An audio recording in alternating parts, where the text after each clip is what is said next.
Olá, amigos do Portal DI Regional. Recebemos hoje aqui a visita do deputado estadual Mário Mota, jornalista que agora assumiu como deputado dia 1º de fevereiro, né, primeiro mandato. Está fazendo um roteiro aqui pela região S e veio gentilmente conceder uma entrevista para nós aqui no Portal DI Regional, no Jornal Diário do Iguaçu. Obrigado, deputado, pela sua visita, seja bem-vindo. Vamos conversar um pouco aí sobre o mandato, né? Bruno, um prazer muito grande, meus queridos internautas do nosso DI. É uma satisfação muito grande e uma gratidão. Eu antecipo esse agradecimento porque é a oportunidade de conversar com tanta gente ao mesmo tempo, a partir de um único ponto, que faz com que eu admire a comunicação, tanto a de rádio, de TV e a união entre elas pelo podcast, cada vez mais. Então, um abraço carinhoso. Não vim até então, assumi dia 1º de fevereiro, por um acidente doméstico que eu tive no dia 31 de dezembro, uma queda, uma contusão violenta no joelho direito que me obrigou a fazer uma cirurgia no dia 24 de fevereiro. E eu fiquei 3 meses praticamente só com fisioterapia, até que fui liberado há 20 dias talvez. Essa é a primeira grande viagem que eu faço a partir de Florianópolis, depois de ter assumido. Primeiro, para agradecer o carinho dos votos. Foram muitos votos, se você considerar que eu não pude vir à região oeste, porque tomei a decisão de programar uma campanha eleitoral sem fundo partidário, sem fundo eleitoral, sem um centavo de dinheiro do contribuinte.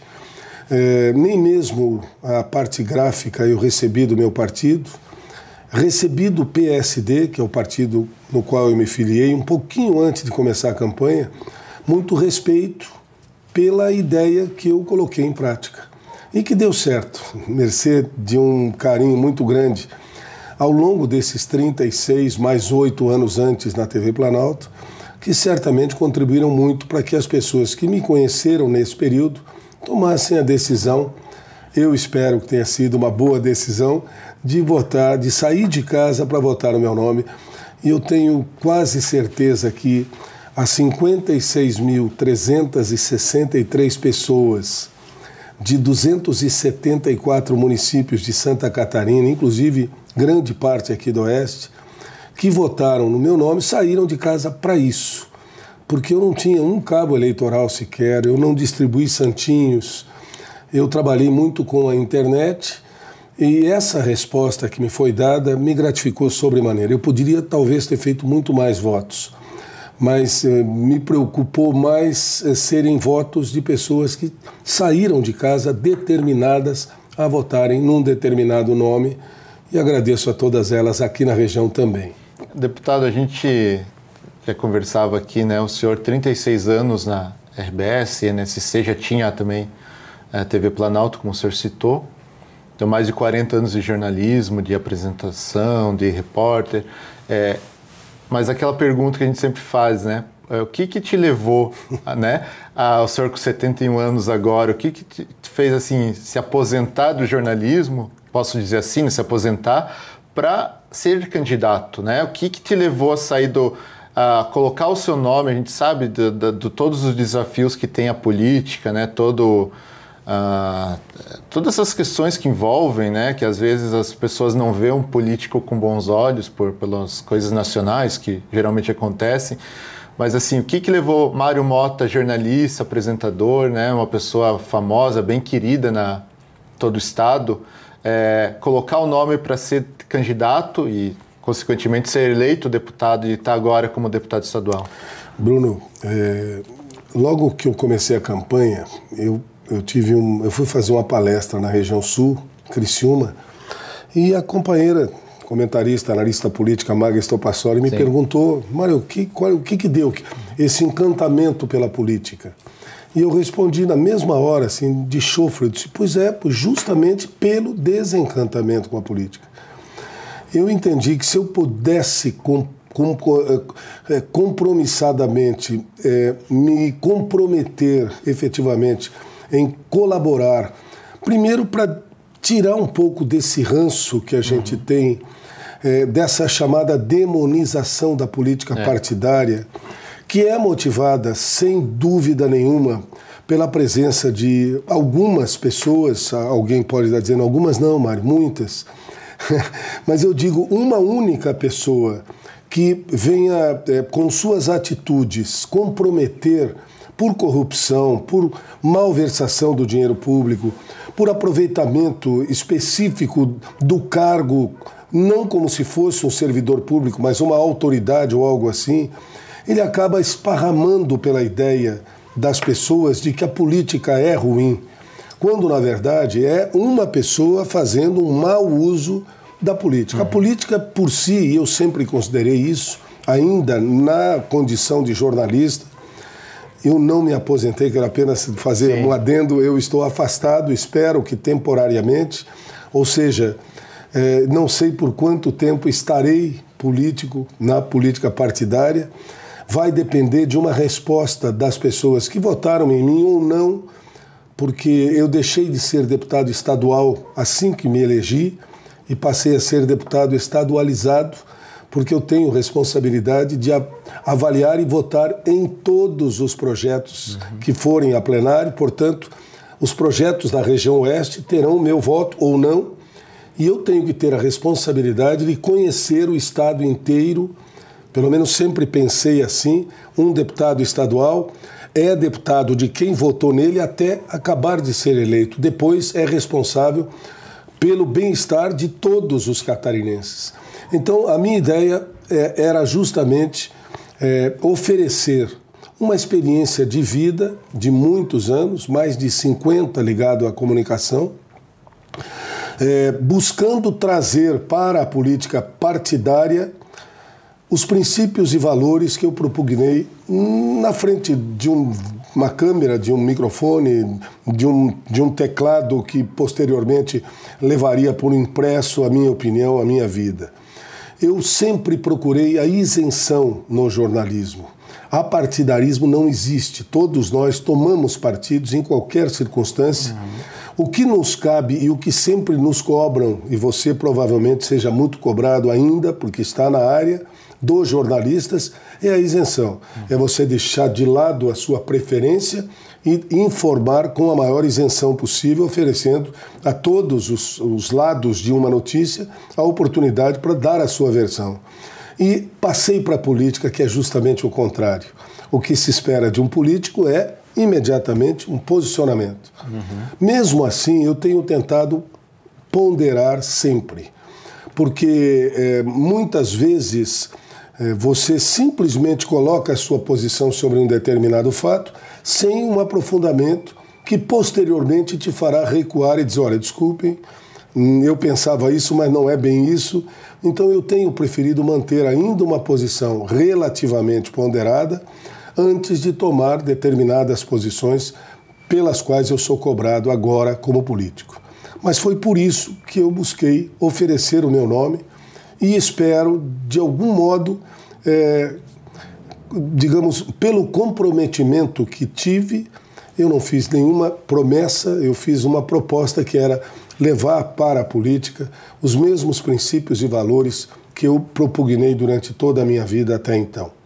Portanto, meus princípios e valores são inegociáveis. Então não há conversa em relação a isso, estando na política ou fora dela. Deputado, o senhor falava justamente, depois eleito é deputado do Estado, né, estadualizado. O senhor é um dos 40 deputados, né, que estão lá. Aqui para a região oeste, tem alguma questão que o senhor tem trabalhado lá na LESC que vai repercutir aqui? Já queria que o senhor entrasse um pouco nessa questão das suas pautas, bandeiras, o que o senhor está defendendo.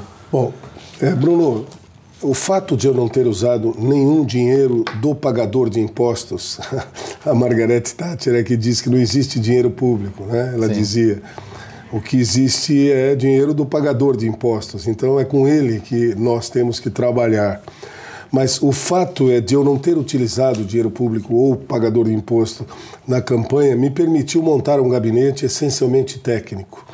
Eu abri um processo seletivo para compor o meu gabinete. Foram 1.044 inscrições de todo o Brasil e até de fora dele.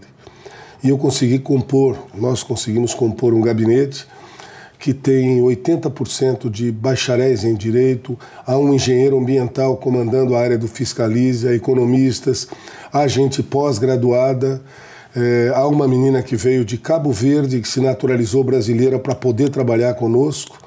Ela fez licenciatura em Cabo Verde, fez mestrado na Espanha e fez doutorado no Rio Grande do Sul em políticas públicas. E mesmo assim fomos ao mercado, na iniciativa privada, buscar o salário de um advogado pleno, de um advogado médio, enfim, e balizamos o salário do gabinete pela iniciativa privada e não necessariamente pelo que tínhamos de dinheiro para gastar com mão de obra. E conseguimos montar um gabinete muito técnico que tem me ajudado bastante a colocar em prática algumas ideias que acabam repercutindo também aqui na região oeste. Para começo de conversa, nós lançamos um edital para as nossas emendas propositivas. Durante o tempo em que eu estava na TV, no rádio, eu sempre critiquei a existência das emendas propositivas nas mãos dos vereadores, deputados estaduais, federais e senadores. Seria muita incoerência da minha parte pegar simplesmente essa partezinha de uma fatia do orçamento estadual e sair por aí distribuindo pelos meus interesses, ou por mais que eu tivesse boa intenção, eu estaria sempre colocando em dúvida o dinheiro destinado, que é um dinheiro do executivo, é um dinheiro do orçamento estadual. Pouca gente talvez saiba disso. Mas é como se nós tivéssemos um rocambole, corta-se uma fatia de 1% desse rocambole, que é o orçamento todo do Estado, divide-se essa fatia em 40 pedacinhos e cada gabinete recebe um pedacinho do orçamento para distribuir. Na verdade, ele impõe ao governo, ao executivo, exatamente onde ele quer que seja gasto. Mário, mas isso é muito bom, porque ninguém melhor que o deputado para saber das necessidades da sua região. Em primeiro lugar, não vai ser 1/40 de 1% que vai resolver esses problemas. Em segundo lugar, e se uma região não teve condições de eleger um deputado com seus votos? Quem vai olhar para ela? Em terceiro lugar, o deputado é eleito para legislar e fiscalizar o executivo. E quando ele toma para si um pedacinho do orçamento, de alguma forma ele está executando, ele passou a ser executivo. Está vinculado. E não é a função dele. Até por uma questão ética, fica difícil depois você cobrar do próprio governo, da prefeitura ou da presidência de acordo com o nível. Então nós decidimos fazer um edital. Nós dividimos o estado em 6 regiões, levantamos o IDH de cada uma dessas regiões. A região que tem o menor IDH, que é a região serrana, que tem 18 municípios da Mures, é a região mais pobre do estado, é a que proporcionalmente receberá o maior volume de emendas do nosso gabinete. E nós estamos recebendo projetos de ONGs sem fins lucrativos, que tenham projetos bons a partir de R$100 mil, que tenham esse projeto prontinho, bem adequado, bem sustentado, para se inscrever no nosso site, deputadomariomota.com.br/emendas, deputadomariomota.com.br/emendas, até o dia 20 de agosto, temos 1 mês e meio, 2 meses praticamente. Nós estamos selecionando esses projetos e estaremos no dia 2 de outubro elencando os que foram gradativamente pontuados e selecionados para receberem o volume de emendas que o nosso gabinete estará oferecendo. Não é o deputado quem tem esse dinheiro é dos pagadores de impostos, portanto, há um detalhe na lei que normalmente não é seguido, que é a tal de impessoalidade. As emendas que nós ofertarmos são emendas que vieram do orçamento e que vão para quem tiver que executar, e a prestação de contas é feita para o Tribunal de Contas, nem para o deputado e nem para o governo. Portanto, não há necessidade alguma de vincular a emenda ofertada com o nome do deputado que o fez. Isso é no nosso caso. Eu respeito profundamente os outros 39 gabinetes da forma como queiram utilizar a sua emenda. Mas o que eu entendo por emenda parlamentar E alguém disse para mim, você não entendeu direito qual é o objetivo das emendas, e nem quero entender se os objetivos não forem esses. Ser democrática, ser justa, ser equânime, oferecer a todo o Estado a possibilidade de concorrer com um belo de um projeto que muitas vezes acaba nem conseguindo chegar a gabinete algum para ser proposto. Então tá aí, fiquem à vontade para mandar quantos projetos quiserem em 5 áreas. Educação, saúde, segurança pública, infraestrutura e outras áreas. Um jovem que tem uma pequena ONG num bairro de Chapecó, que cuide de crianças ou de idosos e que tenha uma ideia de um projeto interessante que necessite aporte financeiro. Se ele tem uma ONG, se essa ONG tem CNPJ, se ela tem a documentação mínima exigida, certidão negativa de débitos e tudo mais, e se ela ainda não tem toda a documentação, entrando no site, a gente coloca assim, você precisa ter uma certidão negativa de débitos estaduais. Você não sabe, a tua ONG não tem ainda, então clique aqui nesse link. Ele vai clicar, coloque aqui o CNPJ da tua saiu atestado, é sinal de que a tua ONG está legal, imprima esse atestado e já guarde na tua pastinha, porque você vai precisar disso sempre. Ou seja, a intenção não é só distribuir os recursos do orçamento, é quase que uma peregrinação pedagógica em alguns aspectos para poder contribuir para as pessoas compreenderem o que é a emenda, como ela surgiu e como ela deve ser utilizada da melhor forma possível.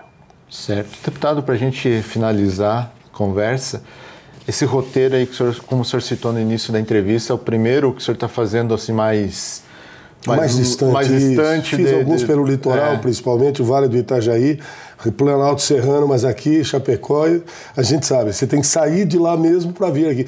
Quem não conhece a região oeste, modestamente eu posso dizer que eu conheço muito bem a região oeste. A primeira vez que eu estive aqui foi em 75, transmitindo um jogo de futebol em Palmitos. O campo do Palmitos era um paralelogramo, mas não era um retângulo, as duas cabeceiras eram tortas, assim, paralelas. Estive no estádio regional Índio Condá ainda, não era arena, transmitindo o Inter de Lages e Chapecoense em 1981. Foi a primeira vez que a TV Planalto transmitia uma partida de futebol ao vivo para o estado. E o jogo não terminou, Celso Bozano levou uma pilha na cabeça, faltavam 10 minutos para terminar o jogo. Estive em 75 acompanhando os Jogos Abertos de Santa Catarina, aqui em Chapecó. Foi o último ano em que os Jogos Abertos foi mantido e organizado por uma chamada Comissão Técnica do Estado. Naquele ano, o Estado assumiu os Jogos Abertos e mantém até hoje essa vinculação com a FESPORT. Então, eu vivi Chapecó de uma forma intensa durante essa minha vida. Não só Chapecó, mas a região oeste, até São Miguel, até Mondaí, Itapiranga. Eu fiz um jornal do almoço quando as águas de Itá começaram a subir e cobrir as torres, menos a torre da igreja. Eu estive fazendo a inauguração de uma cidade que foi a cidade nova de Itá, com a faixa na frente, a população esperando. Muito bem, senhoras e senhores, senhor governador, pode encerrar a fita. Muito bem, a cidade está inaugurada, os senhores agora podem ir para suas casas. Eu acho que poucos mestres de cerimônia tiveram esse privilégio. Inaugurar uma cidade. Inaugurar uma cidade. E vivi momentos muito tristes com vocês aqui. Eu tive, ao mesmo tempo em que me senti honrado pela escolha e pelo convite, eu me senti profundamente emocionado em ter que apresentar o cerimonial da chegada dos corpos da Chapecoense e dos seus dirigentes na Arena Condá, naquela manhã chuvosa de sábado. Eu e a Vanessa Hubner fomos os responsáveis pelo cerimonial. E isso é algo que certamente nunca vou esquecer. Lancei um livro dia 16 agora de maio na Assembleia. Devo logo vir a Chapecó numa noite de autógrafos, talvez. E um dos capítulos inteiro é justamente sobre esse episódio que eu vivi em Chapecó. Então é muito importante que o deputado conheça todos os pontos do Estado, porque qualquer projeto que vá ser oferecido para ir a plenário por qualquer um dos deputados receberá 40 votos, favoráveis ou não. E como é que eu vou votar se eu não conhecer, se eu não souber como é a região? Quer dizer, por melhor que seja o projeto de um deputado, por mais que eu tente estudá-lo, se eu conheço a região, eu certamente tenho muito mais competência para poder exercer o meu direito de voto e de escolha. Tá certo. Deputado Mário Mota, obrigado. Queria te agradecer pela sua visita, pela sua entrevista, né? E com certeza, né, ao longo desses 4 anos, o senhor vai voltar para cá. A gente vai voltar a conversar também muitas vezes ainda. Vamos voltar, sim. 2 pontos apenas para terminar. Sim. Eu vim pelo voo da Azul, mas eu há 4 meses, talvez um pouco mais, vim de carro, de Lages aqui, eu e meu filho. Então eu sei o quanto nós todos estamos sofrendo com trechos específicos das rodovias que abrangem o oeste de Santa Catarina. Estive em Concórdia no Hoje, aquele evento grandioso que eles promovem lá, e também senti como estava ruim o trecho daqui, Ceará, Concórdia. Enfim, é um tema que eu não posso me furtar a ele. Não é só aqui, mas a região está muito castigada com a malha viária e a gente tem cobrado bastante. E, finalmente, Educação Nota 10. É um novo projeto que o nosso gabinete colocou nas ruas e pelo qual eu devo retornar mais calmamente por aqui. Mas só para pintá-lo na mente dos nossos ouvintes, nós levantamos, no começo da caminhada no gabinete, pela equipe do Fiscalize, todos os quase 400 contratos em vigor assinados pela Secretaria da Educação para projetos de construção, reforma parcial, construção de quadras e ginásios cobertos ligadas a colégios, enfim. Nós temos na parede um mapa com 6 regiões e todos os contratos que estão em vigor, com todos os detalhes que você puder imaginar. O nome da empresa que assinou a licitação, quando ela assinou, quando deveria ter terminado, quantos aditivos de tempo ela já pediu. Tem um dos contratos do Estado, não é daqui, é da Grande Florianópolis, tem 10 aditivos. Ele está 1.350 dias atrasado. Então, quanto já recebeu, qual o valor e quanto conseguiu completar até aqui. E nós estamos visitando pelo estado todo, pela equipe do Fiscalize, as obras com maior problema, com mais tempo de atraso, com mais aditivos solicitados, com mais repactuações, que receberam quase a totalidade, mas não entregaram ainda 5%, 10%, e tentando levantar o que é esse problema específico. E a nossa intenção é entregar ao secretário da Educação, Aristides Simadão, tudo que nós encontrarmos, com a sequência de conserto, de acerto para que se termine. Porque a função de um deputado não é simplesmente ir para a tribuna e reclamar. Eu tenho a impressão de que dessa forma a gente vai contribuir muito mais do que poderíamos simplesmente indo ao parlatório e exercendo a ideia do parlamento, falando. A fiscalização, né? Que é importante. E eu agradeço. Uma função, né? Agradeço muito a oportunidade e a gente voltará a conversar sempre que possível. Muito obrigado a todos também. Vamos fazer uma boa tarde, se você estiver nos assistindo à tarde, como eu fazia lá no Jornal do Almoço, 36 anos, ou boa noite, ou boa madrugada, enfim, no horário em que você estiver nos acompanhando pelo podcast. Obrigado, Bruno. Um abraço a todos. Obrigado ao deputado Mário Mota, obrigado a todos que acompanharam. Até o próximo. Parabéns por manterem circulando o Diário do Iguaçu. Eu estou falando isso emocionado porque não é fácil manter jornal com papel para que você receba em casa diariamente as notícias da sua região. Então, ao Leno, a toda a equipe, aos filhos e a todos vocês, parabéns. Não é fácil. Eu sei que não é fácil. Obrigado, deputado. Como o senhor já tem esse conhecimento, sabe que é um trabalho sempre árduo para a gente, né? Mas vamos em frente que o jornal ainda tem muita vida. E tem, certamente, cada vez mais. Tem, com certeza. Obrigado. Obrigado também a todos. Até o próximo Talk in the E.